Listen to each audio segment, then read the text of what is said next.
श्री स्वामी समर्थ. स्वामी महाराजांच्या कृपेने तुमच्या सर्व इच्छा मनोकामना पूर्ण हो. उद्या आहे चैत्र अमावस्या. चैत्र अमावस्येच्या दिवशी जर आपण काही उपाय केले, काही सेवा केल्या तर त्या खूप प्रभावी ठरतात. हिंदू धर्मात चैत्र अमावस्येला अनन्यसाधारण महत्त्व आहे.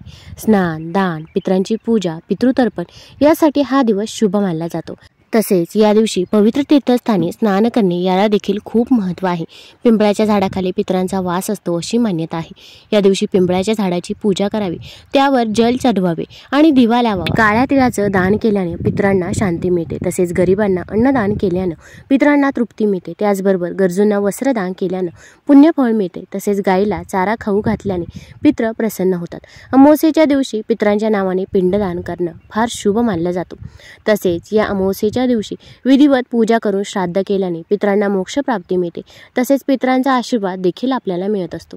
आता या अमावस्येच्या दिवशी आपल्याला दही भाताचा अत्यंत प्रभावी उपाय करायचा आहे. अगदी तुमच्या घरामध्ये पितृदोष असो किंवा पितृदोष नसो तरी पण आपण हा उपाय नक्की करू शकता. आपण एखादं घर बघत असतो, त्या घरामध्ये ऑलरेडी पैसा असतो, पण तरी पण त्या घरामध्ये मुलांची देखील पाहिजे तशी प्रगती होत असते. तसेच त्या घरामध्ये कोणतेही संकटे, अडचणी, अडथळे आपल्याला बघायला मिळत नाही. मग आता त्या घरामध्ये पितरांची सेवा केली जाते. त्याचसोबत कुलदेवीची देखील सेवा केली जाते. आपल्या घरामध्ये जर पितृदोष नसेल तर आपण कोणतंही काम हाती घ्या, ते काम यशस्वीरित्या पार पडत असतं. मग आता या अमावस्येच्या दिवशी दही भाताचा उपाय कसा करावा याच्याबद्दलची माहिती मी आज तुम्हाला या व्हिडिओमधून देणार आहे. तत्पूर्वी तुम्ही चॅनलमध्ये नवीन असाल तर चॅनल लाईक करा व सबस्क्राईब देखील करा. कमेंटमध्ये श्री स्वामी समर्थ किंवा ओम पितृदेवताय नमः लिहायला विसरू नका. आता या अमावस्येच्या दिवशी आपण सकाळी लवकर उठायचं आहे. अगदी तुम्ही ब्रह्ममुहूर्तावरती उठला तरी पण चालेल. दही भाताचा उपाय आपल्याला संध्याकाळी करायचा आहे. पण त्या अगोदर आपण घरामध्ये काही सेवा देखील करायची आहे की ज्यामुळे आपल्याला आपल्या पितरांचा आशीर्वाद हा प्राप्त होईल. आता अमावस्येच्या दिवशी आपण मडक्यातलं थोडंसं पाणी घ्यायचं आहे. आता या पाण्यामध्ये आपल्याला 2 थेंब गंगाजल टाकायचं आहे किंवा गंगाजल नसेल तर जेव्हा आपण पाणी टाकत असतो तेव्हा हर हर गंगे या मंत्राचा जप करायचा आहे. आता हे पाणी आपण उंबरठ्याच्या दोन्ही साईडनं टाकायचं आहे. कारण की अमावस्येच्या दिवशी आपले पूर्वज पृथ्वीवरती येत असतात आणि ते आपल्या उंबरठ्याजवळ येऊन थांबतात. आणि जर आपण उंबरठ्याच्या दोन्ही साईडनं पाणी शिंपडलं तर आपल्या पूर्वजांचा आत्मा तृप्त होतो व ते आपल्याला शुभ आशीर्वाद देत असतात. त्यामुळे उंबरठ्याच्या दोन्ही साईडनं आपण आपल्या पितरांचं स्मरण करत पाणी आवर्जून टाकायचंच आहे. तसेच या दिवशी आपण घरामध्ये स्वच्छता देखील ठेवायची आहे.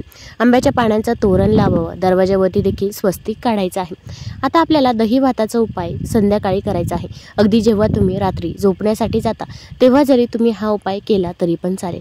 आता हा उपाय कोण करू शकतं तर घरातील कोणत्याही व्यक्तीने हा उपाय केला तरी पण चालेल. पण शक्यतो जी काही घरातील वडीलधारी व्यक्ती आहे, मग आजी असतील किंवा आजोबा असतील तर त्यांनी हा उपाय आवर्जून करावा. फक्त सूतक असेल किंवा मासिक धर्म असेल तर या काळामध्ये आपल्याला हा उपाय करता येणार नाही. तर आता या उपायासाठी अगदी आपली सर्व कामे उरकल्यानंतर आपण हा उपाय संध्याकाळी करायला घ्यायचा आहे. आता या उपायासाठी आपण थोडासा भात शिजवून घ्यायचा आहे. अगदी एखादं मूठभर किंवा एखादी छोटी वाटीभर भात शिजवला तरी पण चालेल. आता भात शिजवत असताना त्यामध्ये आपल्याला मीठ टाकायचं नाही तर आळणी भात शिजवून घ्यायचा आहे. तसेच अगोदरचा जर भात असेल तर तो भात देखील आपण चुकूनही वापरायचा नाही. आणि आपण जो काही भात वापरणार आहोत तर तो भात आपण फक्त पितरांनाच वापरायचा आहे. हा भात इतर कोणीही खाणार नाही याची देखील आपण काळजी घ्यायची आहे. आता भात शिजवून झाल्यानंतर हा भात आपण एखाद्या पत्रवाळीवरती किंवा एखाद्या कागदावरती पुठ्ठ्यावरती काढून घ्यायचा आहे. कारण की हा भात आपण बाहेर ठेवणार आहोत. आपण प्लेट घेतली परत ती आपल्याला आणता येणार नाही, या दृष्टीने आपण भात एखाद्या पत्रवाळीवरती किंवा पुठ्ठ्यावरती किंवा द्रोणवरती काढून घ्यायचा आहे. आता हा भात पत्रवाळीवरती काढल्यानंतर आपल्याला थोडंसं दही घ्यायचं आहे. 2 चमचे दही त्या भातावरती टाकायचं आहे. अगदी दही नसेलच तर दूध घ्यायचं आहे. दुधामध्ये लिंबू पिळायचं आहे आणि ते दही देखील तुम्ही टाकू शकता. त्यानंतर आपल्याला थोडेसे काळे तीळ घ्यायचे आहे. आता काळे तीळ हे आपल्या पूर्वजांना, आपल्या पितरांना समर्पित आहे हे आपल्या सर्वांनाच माहीत आहे. हे काळे तीळ आपण त्या भात दहीवरती टाकायचे आहे. त्यानंतर त्यावरती हळदी कुंकू अर्पण करायचं आहे आणि हा भात आपल्या घरामधील दक्षिण दिशेला थोडा वेळ ठेवायचा आहे. मग घराची जी पण दक्षिण दिशा असेल तर तर तिथे थोडा वेळ हा भात ठेवावा। आता दक्षिण दिशेकडे आपण एक दिवा देखील प्रज्वलित करायचा आहे। मग तुम्ही मातीची पंती किंवा कणकेचा दिवा प्रज्वलित करू शकता। कणकेचा चौमुखी दिवा बनवायचा आहे, त्यामध्ये मोहरीचं तेल टाकायचं आहे, थोडेसे काळे तीळ टाकायचे आहे, आपल्या पूर्वजांचं स्मरण करायचं आहे आणि तिथे हा दिवा प्रज्वलित करायचा आहे। आता भात दही देखील आपण तिथे ठेवायचं आहे आणि आपण आपल्या पूर्वजांकडे माफी मागायची आहे। मग आपण म्हणायचं आहे की माझ्याकडून जर काही चूकभूल झाली असेल, घरातील लहानांकडून मोठ्यांकडून जर काही चूक झाली असेल तर त्याबद्दल माफ करावे, पण इथून पुढे आमच्याकडून जशी सेवा होईल तशी सेवा आम्ही तुमची नक्की करू, असे आपण आपल्या पूर्वजांना म्हणायचं आहे। आता हे म्हणून झाल्यानंतर आपण पितृअष्टक म्हणू शकता किंवा पितृस्तोत्राचे पठण केले तरी पण चालेल। तुम्हाला तुमच्या पूर्वजांची नावं आठवत असतील तर त्यांची नावं देखील तुम्ही घेऊ शकता। अगदी तुम्हाला पितृअष्टक म्हणणे शक्य नसेल तर तुम्ही मोबाईलवरती लावून दिलं, श्रवण केलं तरी पण चालेल, पण आपल्याला जेवढा सेवा करता येईल तेवढ्या सेवा आपण आवर्जून करायच्या आहे। आता या सेवा करून झाल्यानंतर हा भात आपण उचलायचा आहे आणि आपल्या आंघोळीच्या बाथरूममध्ये नेऊन ठेवायचा आहे। आता आंघोळीचं बाथरूम हे कोरडं असावं याची आपण काळजी घ्यायची आहे। तसेच हा भात ठेवल्यानंतर आंघोळीच्या बाथरूममध्ये कोणीही जाणार नाही याची देखील काळजी घ्यावी। मग अगदी तुम्ही खिडकीमध्ये देखील हा भात ठेवू शकता। आता आंघोळीचं पाणी जिथे जातं तिथे देखील आपल्या पूर्वजांचा वास असतो असे म्हणतात। आता आपण जेव्हा उपाय करत असतो तेव्हा आपल्याला मध्ये कोणी रोखणार नाही, टोकणार नाही याची देखील काळजी घ्यायची आहे। तसेच आपण जो काही उपाय करत आहोत त्याबद्दल आपण कुणालाही सांगायचं नाही। मग शेजारची व्यक्ती असो किंवा नातेवाईक असो, भरपूर वेळा आपण कोणाला तरी सांगतो, मग आपण जो काही उपाय केला, जी काही सेवा केली तर ती फलदायी ठरत नाही, कारण की प्रत्येक व्यक्तीला आपल्याबद्दल, आपल्या मुलांबद्दल चांगलेच वाटते असे नाही। त्यामुळे कुणालाही न सांगता गुपचूप आपण हा उपाय करायचा आहे। आता हा भात आंघोळीच्या बाथरूममध्ये ठेवल्यानंतर आपण झोपी जायचं आहे।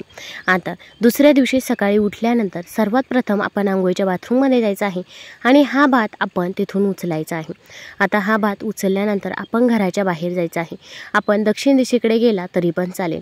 तसेच आपण जेव्हा भात ठेवायला जातो तेव्हा देखील आपण कुणासोबतही बोलायचं नाही। तसेच भात ठेवून येत असतो तेव्हा देखील कुणासोबतही बोलायचं नाही। आता जेव्हा भात ठेवायला जात असतो तेव्हा आपण भात ठेवल्यानंतर मागे वळून बघायचं नाही की तो भात कोणी खाल्लाय की नाही। भात अशा ठिकाणी ठेवा की एखादा कुत्रा असेल किंवा कावळा असेल, कोणताही पक्षी असेल तो भात खाऊन जाईल, अशा पद्धतीने आपल्याला हा भात ठेवायचा आहे। जास्तही अडगळीच्या ठिकाणी ठेवू नका, नाहीतर तो भात तसाच राहील, कारण की हा भात जर एखाद्या पक्ष्याने, प्राण्यांनी खाल्ला तर आपल्या पूर्वजांचा आत्मा तृप्त होतो व ते आपल्याला शुभ आशीर्वाद देत असतात। आता ही झाल्यानंतर आपण घरी यायचं आहे। घरी आल्यानंतर बाहेरच थोडंसं पाणी ठेवायचं आहे। आता या पाण्याने आपण हातपाय स्वच्छ धुवायचे आहे आणि त्यानंतर आपण घरामध्ये यायचं आहे। घरामध्ये आल्यानंतर सर्वात प्रथम अंघोळ करायची आहे आणि त्यानंतर तुमची जी काही कामे आहे तर ती कामे तुम्ही नक्की करू शकता। आता फक्त मनापासून आणि श्रद्धेने हा उपाय करावा। तसेच या अमावस्येच्या दिवशी आपण घराबाहेर देखील एक दिवा प्रज्वलित करायचा आहे। मग घराबाहेर देखील तुम्ही कणकेचा चौमुखी दिवा प्रज्वलित करू शकता। या दिव्यामध्ये देखील काळे तीळ टाकायचे आहे। यामुळे देखील आपल्याला आपल्या पूर्वजांचा आशीर्वाद हा प्राप्त होत असतो। घराच्या बाहेर दक्षिण दिशेला दिवा प्रज्वलित करावा, आपल्या पितरांचे स्मरण करावे, पितृअष्टक किंवा पितृस्तोत्र देखील म्हणावे। तसेच आपल्याला जर शक्य असेल तर या दिवशी नदी पात्राजवळ देखील एक दिवा लावायचा आहे।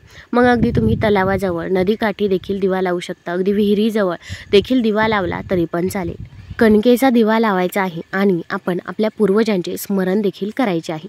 तुम्हाला जर हा व्हिडिओ आवडला असेल तर चॅनल लाईक करा, सबस्क्राईब करा। धन्यवाद।